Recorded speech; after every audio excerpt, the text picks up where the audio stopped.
Napoli di Wadi Warta dinten ieu.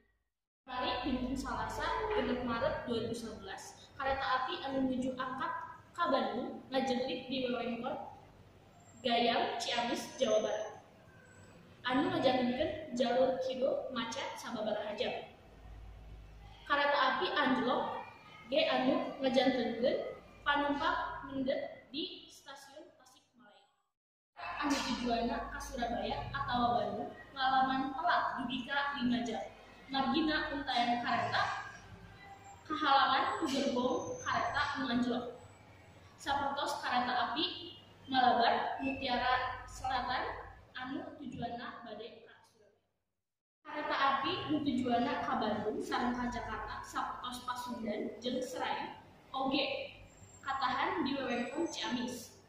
Dugi ka Tabuh 10:30 menit WIB.